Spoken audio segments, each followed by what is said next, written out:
안녕하세요. 보내주신 한국체육사 관련 자료들, 와, 정말 흥미롭게 잘 읽었습니다. 아, 다행이네요. 솔직히 처음엔 좀 막막할 거라고 생각했는데, 선사시대의 그 단순한 생존 기술이 있잖아요. 네네. 그게 삼국시대에 이르러서는 아주 정교한 국가 교육 철학으로 발전하는 그 과정이 정말 드라마틱하더라고요. 맞습니다. 오늘 저희가 바로 그 여정을 함께 따라가 보려는 거죠. 네. 보내주신 자료들의 핵심은 단순히 과거에 무슨 운동을 했나 이걸 나열하는 게 아니거든요. 그 신체 활동 속에 숨겨진 당시 사람들의 생각, 또 사회 구조, 그리고 공동체의 가치를 읽어내는 것, 그게 중요합니다. 왜 그 시대 사람들은 그렇게 몸을 움직였을까? 그게 그들에게 어떤 의미였을까? 이런 질문을 던져보는 거군요. 바로 그거죠. 좋습니다. 그럼 그 질문을 품고 한번 제대로 파고들어보죠. 먼저 자료 첫 부분에 나오는 체육사라는 개념부터 확실하고 싶어요. 네. 체육사는 그냥 역사책의 한 부분이라고 생각했는데 이걸 독립된 학문으로 연구한다는 건 이게 어떤 의미인가요? 아주 중요한 시작점입니다. 체육사를 옛날 사람들이 무슨 운동했나 보는 것, 이 정도로 생각하면 딱 절반만 보는 셈이죠. 아, 그런가요? 네.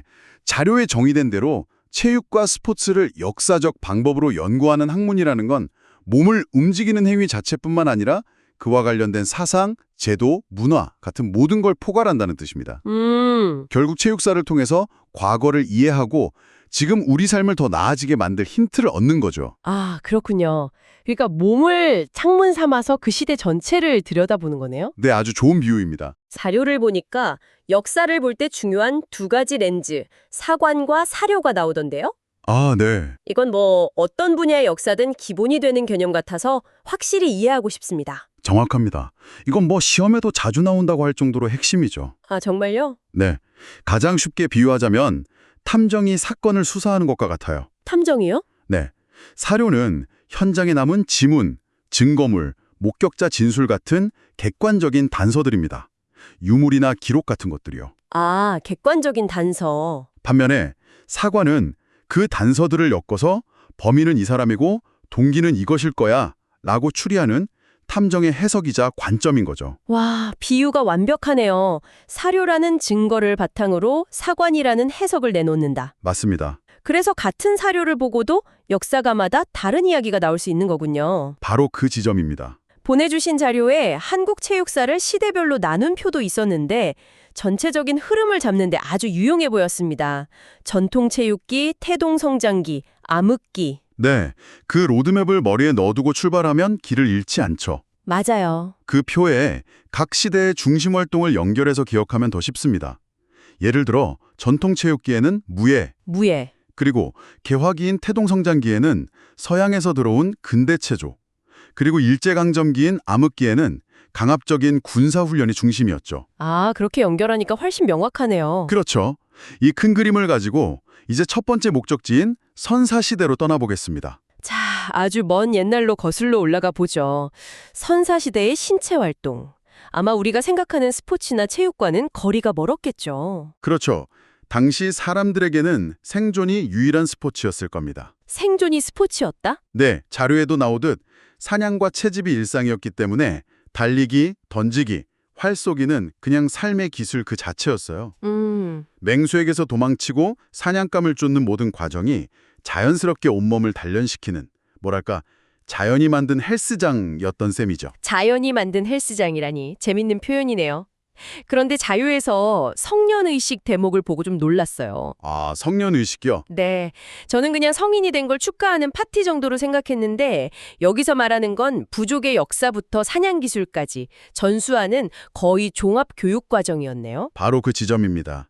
그게 바로 그들의 학교이자 사회화 과정 그 자체였던 거거든요. 학교요? 네, 오늘날 우리가 12년간 학교에서 배우는 모든 것, 역사, 윤리, 기술, 사회 규범, 이 의식을 통해 압축적으로 전수했던 겁니다. 와, 대단하네요. 그러니까 신체 활동이 단순한 움직임을 넘어 공동체의 지식과 정체성을 다음 세대로 넘겨주는 교육의 중심에 있었다는 게 핵심입니다. 생존을 위한 움직임이 상년의식처럼 공동체 문화이자 교육으로 발전하는 흐름이 보이네요. 그렇죠. 그럼 국가의 형태가 더 명확해지는 고조선이나 부여 같은 부족국가 시대에는 이런 신체 활동이 어떻게 또 한 번 진화하게 되나요? 가장 큰 변화는 농경사회가 본격화되면서 분업이 시작됐다는 겁니다. 아, 분업. 놀사를 지으니 식량이 남고 그걸 지키고 관리하는 사람이 생기면서 계급이 발생하잖아요. 네, 그렇죠. 자연스럽게 농민과 병사가 나뉘고 청동기, 철기 기술로 무기가 만들어집니다. 이때부터 개인의 신체 능력이 단순한 사냥 기술을 넘어 국가의 중요한 군사력이 되기 시작하는 거죠. 그럼 특정 기술이 중요해졌겠네요? 맞습니다. 특히 궁술과 기마술이 엘리트의 상징이자 핵심 역량으로 떠오릅니다. 아, 그리고 빼놓을 수 없는 게 바로 제천 행사네요. 네, 자료에 나온 고구려의 동맹, 부여의 연고 같은 것들이요. 학창 시절에 그냥 암기만 했던 기억인데 이것도 대단한 신체 문화 활동이었군요. 맞습니다. 이건 단순히 마을 축제가 아니었어요. 그럼 뭐였나요? 오늘날로 치면 추수감사절, 올림픽, 그리고 대규모 음악 페스티벌을 하나로 합쳐놓은 것과 같은 사회적 이벤트였습니다. 와, 그렇게나 큰 규모였어요? 네, 공동체의 모든 에너지가 이 행사에 집중됐던 거죠. 온 부족민이 함께 춤추고 노래하고 술을 마시는 그 과정 자체가 한 해의 노동을 보상받고 공동체의 결속을 다지는 가장 중요한 신체 활동이었습니다. 이제 본격적으로 삼국시대로 들어왔습니다. 이때부터는 교육이 훨씬 더 체계적으로 변하는 것 같아요. 네, 그렇죠. 유교와 불교 같은 고등 사상이 들어오면서 국가 시스템이 잡히기 시작하죠. 국가가 인재를 양성하는 방식이 구체화된다 이런 느낌이네요. 맞습니다. 자료에서 이 부분을 보셨을 텐데요. 고구려는 귀족 자제를 위한 국립대학인 태학과, 아, 그리고 평민들을 위한 경당을 두었죠. 네, 경당에서는 글과 활쏘기를 가르쳤고요. 백제는 특정 분야의 전문가를 키우는 박사제도를 운영했습니다. 잠깐만요. 신라의 화랑도에 집중하기 전에 이 부분이 흥미롭네요. 고구려는 신분에 따라 교육을 분리했다는 건데 이건 이미 사회가 상당히 계층화되었다는 증거 아닐까요? 술직을 중시했다는 거고요. 그러니까 신라의 화랑도만 독특했다기보단 각 나라가 처한 상황에 맞게 인재를 키우는 방식이 저마다 달랐다고 봐야겠군요. 정확한 분석입니다. 각국의 교육 시스템은 그 나라가 추구하는 가치와 사회 구조를 그대로 보여주는 거울과 같죠. 그리고 신라는 그중에서도 아주 독특하고 강력한 청소년 교육 시스템을 만들어냈는데 그게 바로 화랑도입니다. 네, 자료를 보니까 신라의 화랑도가 삼국 통일의 원동력이었다고 나오는데 솔직히 저는 그냥 뭐랄까? 싸움 잘하는 꽃미남 엘리트 부대 정도로만 생각했어요. 하하, 많은 분들이 그렇게 생각하시죠. 그런데 세소고개를 보니 이건 단순한 군사훈련이 아니었네요. 왜 신라는 이런 청소년 집단을 만들어서 무예와 함께 이런 윤리교육까지 시켰던 걸까요? 바로 그 왜라는 질문이 핵심입니다. 왜였을까요? 신라는 삼국 중 가장 약소국으로 시작했잖아요. 아, 맞아요. 절박한 생존의 위기 속에서 나라의 운명을 걸고 미래 세대에 투자한 겁니다. 단순히 싸움 기술만 뛰어난 용병이 아니라 국가에 대한 충성심과 윤리의식으로 무장한 그야말로 몸과 마음이 일치하는 인재를 길러내야만 했던 거죠. 그래서 원광법사의 세소고개를 정신적 지주로 삼은 거군요. 바로 그겁니다. 다시 한번 짚어보면 사군이 충, 그러니까 충성이죠. 사친이 효도, 네, 교우이시는 신의, 임전무태는 용맹. 그리고 살생유택, 자비. 와, 정말 충성, 효도, 신의 같은 가치들이 전쟁터에서의 용맹함과 동급으로, 아니 어쩌면 더 중요하게 다뤄지고 있네요. 그렇습니다. 신체 단련이 곧 인격 수양의 과정이었던 겁니다. 아, 이것이 바로 삼국시대 체육사상의 정수라고 할 수 있습니다. 지덕체의 조화, 즉 지덕체를 함께 기르고 몸과 마음의 조화, 심신조화를 추구하는 교육 철학이 화랑도를 통해 완성된 거죠. 그렇다면 당시 화랑들이나 일반 백성들이 즐겼던 스포츠나 무예는 구체적으로 어떤 것들이 있었을까요? 자료에 나온 걸 보면 종류가 꽤 다양하던데요. 무예부터 보면 기마술과 궁술은 여전히 국가 최고의 군사기술이자 엘리트 스포츠였습니다. 그건 계속 이어지는군요. 네. 그리고 오늘날 씨름의 원형인 각저나 맨손 무예인 수박도 있었죠. 이런 것들은 개인의 힘을 과시하는 동시에 군사훈련의 성격도 가졌습니다. 민속 스포츠도 재밌는 게 많네요. 말을 타고 공을 치는 격구는 지금의 폴로와 비슷해 보이고 네, 그렇죠. 돌팔매 싸움인 석전은 좀 과격해 보이기도 하고요. 공차기엔 축구도 있었군요. 네, 이런 놀이들은 단순한 오락을 넘어 공동체의 단합을 다지고 또 잠재적인 군사훈련의 역할도 했습니다. 특히 마상제라고 말 위에서 벌이는 고개는 아주 수준 높은 기마술을 보여주는 인기 있는 볼거리였죠. 다시 화랑도 이야기로 돌아가서 자료에 정리된 화랑도의 체육사상 4가지는 곱씹어 볼 만한 것 같아요. 아, 네. 신체 및 숭배, 군사주의 같은 개념들이요. 네 가지로 요약해 볼 수 있죠. 첫째는 신체 및 숭배 사상입니다. 외적인 아름다움과 신체적 탁월함이 내면의 수양과 연결된다고 본 겁니다.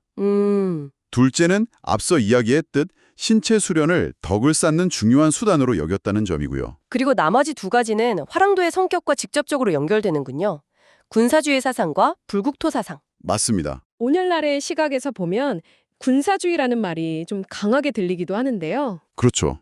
하지만 당시 신라가 생존을 위해 끊임없이 전쟁을 치러야 했던 그 절박한 상황을 생각하면 국가를 위한 전사 집단을 이상적으로 그리는 건 어쩌면 당연한 결과였을 겁니다. 아, 임전무태 정신이 바로 그 상징이겠네요. 바로 그거죠. 마지막으로 불교의 영향을 받은 불국토 사상은 내가 지키는 이 나라가 곧 부처님의 나라라는 신념입니다. 목숨을 바쳐 나라를 지키는 행위에 종교적인 숭고함까지 부여한 거죠. 와, 오늘 보내주신 자료들을 떼라가 보니 생존을 위해 던지던 돌멩이가 마을의 단합을 위한 석전이 되고 나라를 지키는 화랑의 무예로 그리고 그 안에는 심오한 교육 철학까지 담기게 되는 장대한 흐름을 볼 수 있었네요. 핵심은 이것입니다.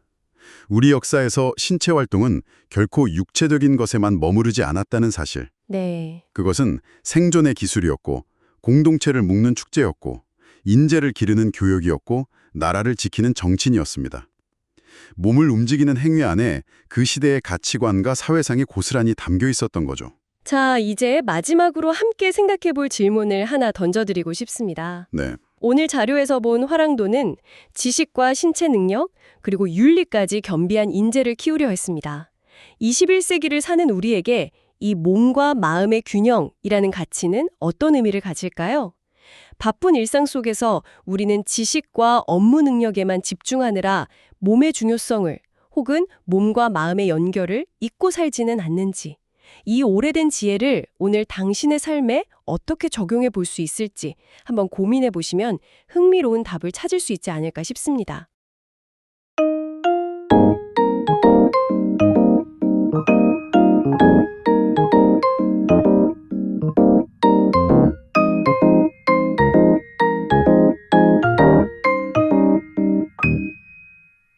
뭐랄까 그 사회에 영혼이 보인다고들 하잖아요. 네, 그렇죠. 오늘 우리가 함께 분석해 볼 자료가 바로 고려와 조선시대, 우리 조상들이 몸을 어떻게 단련하고 또 어떤 놀이를 즐겼는지에 대한 이야기입니다.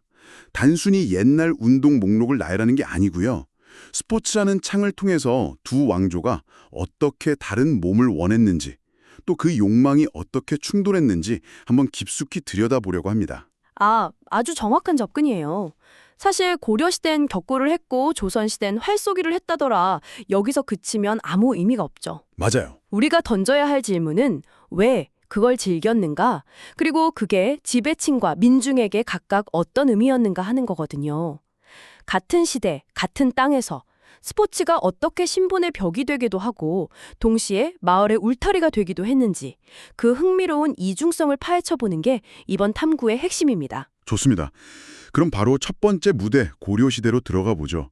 제가 자료를 보면서 제일 먼저 눈에 딱 들어왔던 게 고려의 국립대학격인 국자감에 대한 설명이었어요. 아, 국자감이요? 네, 여기에 칠제라고 7개의 전문 광자가 있었다고 나오는데 그중 하나가 무려 무학을 가르치는 강해제였다는 거예요. 네, 맞습니다. 잠깐만요. 이게 오늘날로 치면 서울대학교 안에 군사훈련학과가 필수 교양처럼 있었다는 얘기잖아요. 제가 알던 고려랑은 이미지가 너무 다른데요? 그렇죠. 바로 그 지점이 고려시대를 이해하는 아주 중요한 열쇠입니다. 고려가 정말 문치주의 국가였나? 이 질문을 다시 던지게 만드니까요. 물론 고려도 문신을 우대했죠. 하지만 동시에 무예의 가치를 절대 낮게 보지 않았어요. 왜냐하면 건국과정 자체가 호족 무장 세력의 연합이었고 또 건국 이후에도 거란이나 여진 같은 북방민족하고 계속 군사적 긴장이 있었거든요. 그렇군요. 시대적인 배경이 그럴 수밖에 없었네요. 그럼 그 강해제라는 게 그냥 이름만 걸어놓은 구색 맞추기용 과목이 아니었다는 말씀이시죠? 그럼요.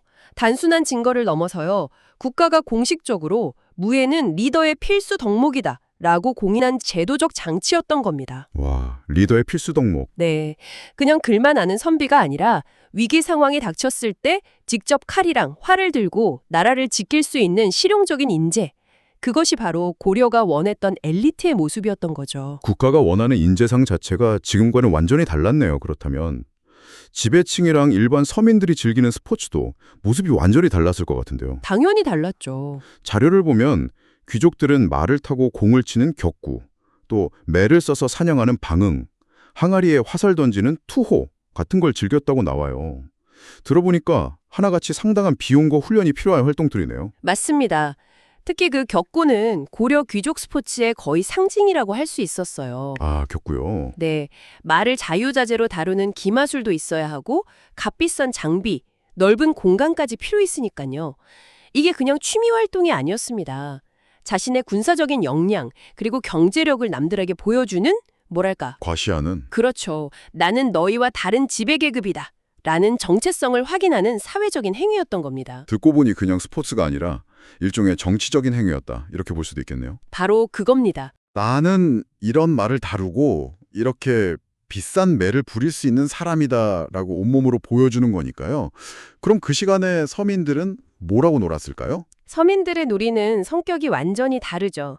자료에 나오는 씨름, 그네뛰기, 그리고 돌팔매 싸움인 석전, 연날리기 같은 것들을 한번 보세요. 네. 대부분 특별한 장비가 필요 없잖아요. 그냥 몸만 있으면 되고 혼자보다는 여럿이 함께 어울려서 즐기는 것들이에요. 특히 씨름이나 석전 같은 건 명절에 마을 대항전 형식으로 열리면서 온 동네 사람들의 축제가 되기도 했고요. 아, 여기서 아주 흥미로운 대비가 보이네요. 그렇죠. 그러니까 귀족의 스포츠는 나와 너는 달라 하고 선을 긋는 행위였고 서민의 스포츠는 우리는 하나다 라는 공동체를 확인하는 행위였던 셈이네요. 정확합니다. 귀족에게 스포츠가 과시와 훈련의 장이었다면 서민들에게는 고된 노동의 스트레스를 푸는 해소의 장, 그리고 공동체의 유대를 다지는 단합의 장이었던 거죠. 같은 시대의 스포츠가 신분을 가르는 벽인 동시에 마을을 묶는 울타리 역할을 한 거군요. 참 재밌습니다. 자, 고려가 이처럼 무예를 중요하게 여겼다면 이제 성리학이라는 새로운 통치 철학으로 무장한 조선은 완전히 다른 길을 갔을 것 같은데요. 실제로 그랬나요? 바로 그 지점에서 조선시대 체육의 딜레마가 시작됩니다. 딜레마요? 네. 조선의 공식적인 이념은 숭문 천무, 즉 글을 숭상하고 무를 천시하는 거였잖아요. 이상적인 인간상은 당연히 붓을 든 선비였죠. 하지만 동시에 문무 겸전, 문과 무를 모두 갖춰야 한다는 이상을 또 완전히 버리지는 못했어요. 여기서 아마 많은 분들이 궁금해하실 거예요. 아니, 무예를 천하게 여겼다면서 왜 무관을 뽑는 과거 시험인 무관은 꼬박꼬박 치렀지? 하고요. 이념하고 현실이 완전히 따로 논 것 같은데요. 바로 그게 조선 사회가 가진 이상과 현실의 간극입니다.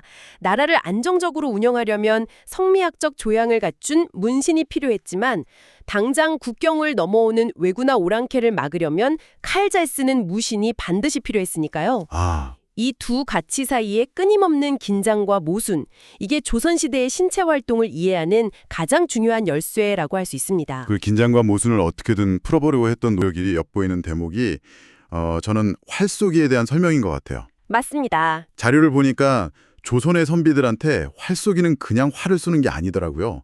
거의 철학에 가까웠어요. 네, 활쏘기는 숭문과 천무라는 이질적인 두 가치를 아주 절묘하게 이어주는 다리 역할을 했습니다. 선비학의 활쏘기는 적을 죽이는 살상기술이 아니었어요. 관역의 정신을 집중하면서 흐트러진 마음을 바로잡고 그 모든 과정에서 예를 지키는 일종의 움직이는 명상에 가까웠죠. 움직이는 명상이라. 네, 유교 경전에도 활을 쏘아 정곡을 마치지 못하면 돌이켜 나 자신에게서 그 원인을 찾는다는 구절이 있을 정도니까요. 와, 관역을 못 맞춘 걸 내 탓으로 돌리라니. 이건 정말 대단한 정신수양이네요. 그러니까 무예를 하기는 하되 그 목적을 인격 수양에 듬으로써 숙문이라는 대원칙을 훼손하지 않는 정말 기가 막힌 방법을 찾아낸 거군요. 그렇죠. 그렇게 무예에 유교적인 의미를 부여하니까 선비들도 거부감 없이 무예를 접하고 익힐 수 있었던 겁니다. 동시에 활은 가장 중요한 국방 무기였으니까 선비들이 활쏘기에 능숙해지는 건 국가적으로도 큰 이득이었고요. 교육, 스포츠, 국방, 이 세 마리 토끼를 활쏘기 하나로 잡으려 했던 거죠. 자, 자료에 정조시대에 편찬된 무예도보 통지 얘기도 나오던데요. 이것도 같은 맥락에서 이해할 수 있을까요? 그냥 무예를 천시하기만 한 건 아니라는 증거로요? 아, 그거 정말 중요한 지적입니다. 무예도보 통지는 그냥 무술 동작 몇 개 나열한 책이 아니에요. 네. 당시 흩어져 있던 조선, 중국, 일본의 무예 24가지를 집대성한 국가 차원에서 편찬한 무예 백과사전이었습니다. 백과사전이요? 네, 학문을 가장 중시하던 시대의 왕이 직접 주도해서 이런 프로젝트를 진행했다는 것 자체가 국방력 강화에 대한 절박함과 동시에 무예를 학문처럼 체계화하려는 의지를 보여주는 강력한 증거입니다. 무를 천한 것으로 내버려 두지 않고 문의 영역으로 끌어올리려는 시도였던 셈이죠. 양반들이 그렇게 철학적인 의미까지 부여하면서 화를 쏘는 동안 민중들은 어떤 활동으로 스트레스를 풀었을까요? 고려시대랑 비슷했나요? 네, 기본적인 구도는 고려시대와 비슷하게 이어졌습니다. 씨름, 줄다리기, 석전, 노다리 밟기 같은 놀이들이 여전히 민중들의 중요한 즐길거리였죠. 하지만 그 의미는 좀 더 깊어졌다고 볼 수 있어요. 엄격한 신분제와 고된 노동 속에서 명절이나 특별한 날에 다 같이 모여 즐기는 이런 놀이들은 단순한 유희를 넘어서 억눌린 에너지를 폭발시키고 공동체로서의 유대감을 확인하는 필수적인 시간이었을 겁니다. 아, 고된 삶을 버티게 해주는 일종의 사회적 안전망 같은 역할을 했겠네요. 바로 그거죠. 자, 오늘 분석을 한번 정리해 보겠습니다. 고려시대에는 무예가 국가 최고 교육기관의 정식 과목일 정도로 리더의 핵심 역량으로 인정받았습니다. 문무를 경비한 실용적인 인재를 기르려는 사회적 공감대가 있었던 거죠. 네. 하지만 조선으로 넘어오면서 성리학 이념 아래 무예의 가치가 좀 위축되는 듯 보였지만 국방이라는 현실적인 필요, 그리고 인격 수양이라는 새로운 가치를 부여받으면서 활쏘기라는 형태로 그 명맥을 아주 독특하게 이어갔습니다. 그렇습니다. 결국 한 사회가 어떤 신체 활동을 장려하고 즐기는지를 보면 그 사회가 추구하는 이상적인 인간상, 그리고 그 시대가 안고 있던 고민이 고스란히 보인다는 걸 다시 한번 확인하게 되네요. 맞아요. 고려가 실용적인 전사의 몸을 원했다면 조선은 인격적으로 수양된 선비의 몸을 이상으로 삼으면서도 동시에 나라를 지켜야 하는 군인의 몸을 외면할 수 없었던 그 딜레마, 그게 스포츠 문화에 그대로 투영된 것이죠.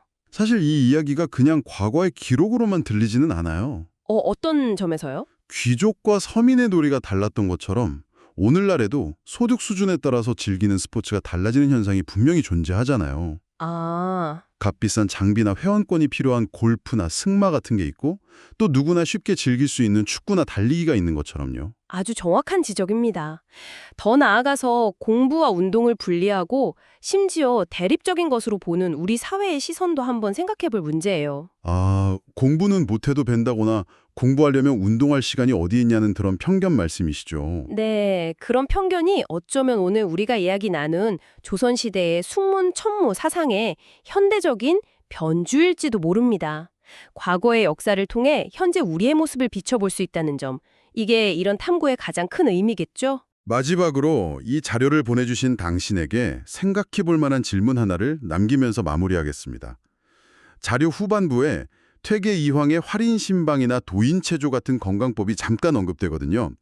이건 신체 활동이 전투나 경쟁, 인격 수양의 수단을 넘어서 개인의 건강과 장수라는 웰빙의 개념으로 확장되었음을 암시하죠. 네. 그렇다면 오늘날 당신이 하는 운동은 어떤 목적을 가지고 있나요? 경쟁에서 이기기 위한 스포츠, 심신 단련을 위한 무예, 그리고 건강과 아름다움을 위한 운동의 경계가 현대사회에서는 어떻게 변화하고 또 융합되고 있는지 한 번쯤 생각해 보시죠.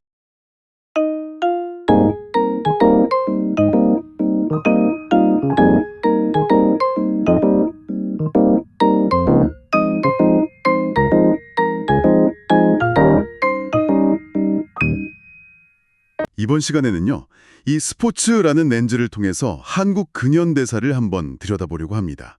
단순히 운동 경기의 역사가 아니고요, 시대의 아픔과 열망이 어떻게 스포츠에 반영되었는지 그 흐름을 따라가 보려고 합니다. 네, 맞습니다.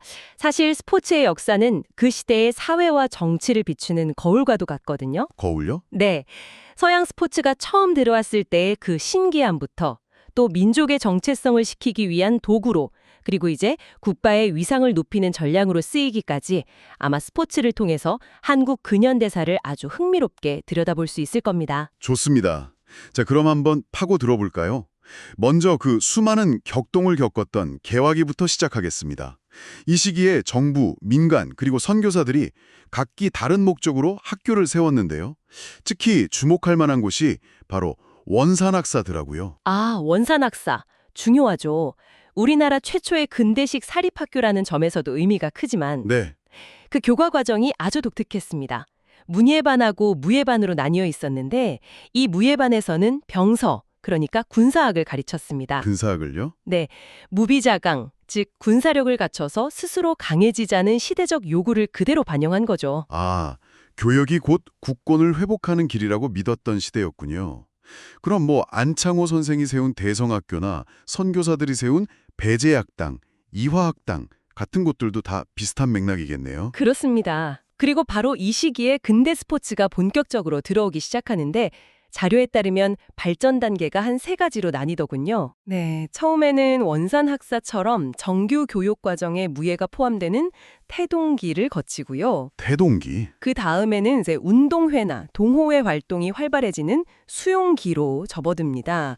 특히 YMCA가 이때 조직되면서 서구 스포츠가 본격적으로 유입됐죠. 아, YMCA가 이때부터 나오는군요. 네, 그리고 일산의학을 계기로 교육제도를 개편하면서 학교 체조 같은 게 도입되는 정립기를 맞이하게 됩니다. 여기서 제가 정말 흥미롭게 본 점이 있습니다. 어떤 점이죠? 1895년에 고종이 반포한 교육 입국 조서인데요. 우리가 흔히 지덕체라고 말하는 순서랑은 완전히 다르더라고요. 아, 그 유명한 순서. 맞습니다. 당시에는 덕양, 체양, 지향 순서로 덕과 체육을 지식보다 앞세워서 강조했습니다. 바로 그 지점입니다. 신체를 단련하는 것이 나라를 지키는 아주 중요한 길이라고 생각했던 당시의 인식을 엿볼 수 있는 대목이죠. 그리고 보니 최초의 운동회인 화류회 이야기도 빼놓을 수 없겠네요. 그렇죠. 영국인 교사 허치슨의 지도로 열렸는데 이게 단순한 경기가 아니었습니다. 협동과 단결 정신을 기르기 위한 목적이 더 컸다고 해요. 아, 그러니까 이기는 것보다 다 같이 뭔가를 한다는 게 중요했군요. 맞습니다. 이 시기에 정말 다양한 종목들이 들어왔어요. 간단히 짚어보면 축구는 구기 종목 중에 가장 먼저 소개됐고요. 네. 야구와 농구는 YMCA를 통해서, 그리고 유도와 검도는 일본을 통해 들어왔습니다. 전통 스포츠는 어떻게 됐나요? 아, 씨름 같은 경우는요, 학교 운동회에 정식 종목으로 채택되기도 했습니다. 신구 스포츠가 공전했던 거죠. 그리고 마침내 1906년에는 한국 최초의 근대적 체육단체인 대한체육구락부가 결성됩니다. 자, 이제 좀 더 무거운 시기로 넘어가 보겠습니다. 일제강점기. 이 시기 스포츠는 민족의 울분을 푸는 분출구이기도 했고 동시에 식민 통제의 수단이 되기도 했습니다. 네, 일본은 조선교육령을 통해서 한국인을 우민화하고 일본 문화를 강요했습니다. 초기에는 체육의 자주성을 아예 박탈했고요. 3.1운동 이후에는 체육을 필수화하긴 했는데 필수화했다고요? 네, 근데 그게 다 학교 체조를 일본식으로 통일하는 등 통제의 수단으로 활용한 겁니다. 전쟁 말기에는 체육교육이 전투력 강화를 위한 군사훈련처럼 변질되기도 했죠. 그런 억압 속에서도 스포츠를 통한 저항은 계속되었다는 점이 참 인상 깊습니다. 맞습니다. YMCA는 꾸준히 독자적인 스포츠 활동을 전개하면서 지도자를 양성했고요. 1916년에는 한국 최초의 실내 체육관을 건립하기도 했습니다. 정말 대단하네요. 그리고 아주 중요한 조직이 탄생합니다. 바로 1920년에 창립된 조선체육회입니다. 아, 지금 대한체육회의 전신이군요. 그렇습니다. 이건 민족 스스로 체육 활동을 조직하고 이끌어가려는 의지의 발현이었어요. 그야말로 스포츠계의 독립운동 같은 거였겠네요. 네, 말 그대로 그랬습니다. 이 시대의 상징적인 사건으로는 역시 일장계 말소 사건을 꼽을 수밖에 없습니다. 아, 그렇죠. 1936년 베를린 올림픽 마라톤에서 우승한 송기정 선수의 가슴에 달린 일장기를 동아일보 기자가 지워버린 채로 보도했던 일이죠. 스포츠가 민족의 자존심을 어떻게 대변했는지 보여주는 가장 극적인 사례라고 할 수 있습니다. 그 사진 한 장이 정말 많은 걸 말해주는 것 같습니다. 네, 그 용기가 대단했던 거죠. 그리고 박정희 정권 시기부터는 본격적인 학교체육 진흥 정책이 펼쳐지는데요. 아, 그때 시작된 게 있잖아요. 네, 지금도 열리고 있는 소년체전이 바로 이때 시작되었습니다. 국가 주도의 엘리트 체육 정책이 본격화된 것이군요. 그렇습니다. 국제대회에서 좋은 성적을 거두는 것이 국가의 위상을 높이는 길이라고 본 겁니다. 그래서 이제 국가주의에 바탕을 둔 엘리트 체육 정책으로 우수 선수를 아주 집중적으로 육성했죠. 국제무대 데뷔도 정말 인상적이었습니다. 광복 이후 처음으로 태극기를 들고 코리아라는 이름으로 참가한 대회가 1948년 생모리츠 동계올림픽과 런던 하계올림픽이었죠. 네, 성적을 떠나서 그 자체로 정말 감격적인 순간이었을 겁니다. 이후에는 남북 단일팀 구성과 같은 체육 교류의 역사도 이어지고요. 아, 맞아요. 최근 평창 동계올림픽의 여자 아이스하키 단일팀 사례는 많은 분들이 기억하실 겁니다. 그렇죠. 그리고 이제 김연아 선수, 이봉주 선수처럼 세계적인 스포츠 스타들이 탄생하면서 국민들에게 정말 큰 기쁨과 자부심을 안겨주고 있습니다. 맞습니다. 이렇게 숨가쁘게 한국 체육의 역사를 훑어봤는데요. 아, 정말 전에 말씀하셨던 것처럼 스포츠는 시대를 비추는 거울이라는 말이 정말 와닿습니다. 개화기에는 근대화를 위한 도구였고 일제강점기에는 민족의 저항 정신을 상징했으며 또 광복 이후에는 국가 발전의 원동력이 되었습니다. 네. 지금 우리가 즐기는 이 스포츠 경기 하나하나에는 이러한 역사의 층이 겹겹이 쌓여있는 셈입니다. 이야기를 마무리하면서 이 자료들을 관통하는 질문을 하나 던져드리고 싶습니다. 네, 어떤 질문인가요? 자료에서 본 것처럼 스포츠는 시대에 따라 민족의 단결, 저항, 그리고 국가의 위상을 높이는 등 다양한 역할을 해왔습니다. 그렇다면 오늘날 2026년의 한국 사회에서 스포츠는 어떤 역할을 하고 있고 또 앞으로 어떤 역할을 해야 한다고 생각하시나요? 우리가 응원하는 선수들과 팀 너머에 있는 더 큰 그림은 과연 무엇일까요? 이 질문을 여러분께 남겨드리면서 오늘 이야기를 마무리하겠습니다.